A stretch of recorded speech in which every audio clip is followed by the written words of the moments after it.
अस्सलामुअलैकुम। आकाशा यासीन आपसे मुखातिब है। तुर्किया एशिया और यूरोप के संगम पर वाक़ एक ऐसा मुल्क जो आलमी सियासत के हवाले से हमेशा से तजस्सुस का बाइस रहा है।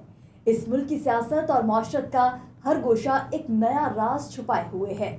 दुनिया भर में तुर्की हमेशा मुनफरिद रहा है। आज के वीडियो में हम बात करेंगे कुछ ऐसी बातों के बारे में जिनके बारे में बहुत कम लोग जानते हैं। तुर्किया नेटो में शामिल वाहिद इस्लामी मुल्क है जो इसकी जुग्राफियाई और सियासी अहमियत को जाहिर करता है। तुर्किया की नेटो में शमूलियत ने न सिर्फ इसे मगरबी दिफाई इत्तेहाद का हिस्सा बनाया बल्कि इसकी जुग्राफियाई मुकाम ने इसे मशरिक़ वस्ता और यूरोप के दरमियान पुल का किरदार भी अदा किया। नेटो के 26 फौजी अड्डे तुर्की में मौजूद हैं जो इसके स्ट्रैटेजिक मुकाम और आलमी ताकतों के साथ ताल्लुकात की अहमियत को वाज़ेह करते हैं। नेटो में शमूलियत के बाद तुर्की ने अपने दिफाई निज़ाम को आलमी सतह पर मजबूत किया और ये इसके लिए एक बेहतरीन स्ट्रैटेजिक मौका बन गया।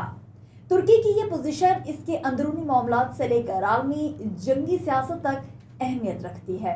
तुर्की और इसराइल के ताल्लुकात एक अजब दास्तान पेश करते हैं। तुर्की वो पहला मुस्लिम मुल्क था जिसने 1948 में इसराइल को एक रियासत के तौर पर तस्लीम किया और इसके बाद दोनों ममालिक के दरमियान कई अहम मुआहदे तय पाए।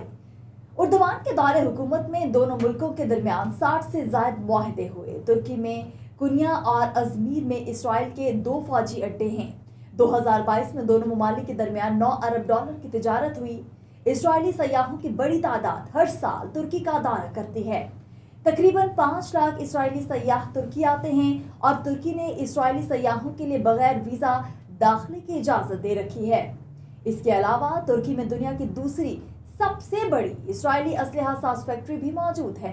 2021 में यमन के बाबुल मंदब बंद करने वाले इसराइल के बहरी नाकाबंदी के बाद तुर्की वो पहला मुल्क था जिसने बहरिया रूम के जरिए इसराइल को जरूरी सामान और वसाइल फराहम किए।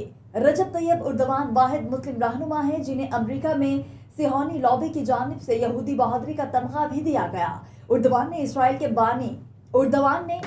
के बानी थियोडोर हर्जल की कब्र पर भी हाजिरी दी और वो 5 मरतबा इसराइल का दौरा भी कर चुके हैं।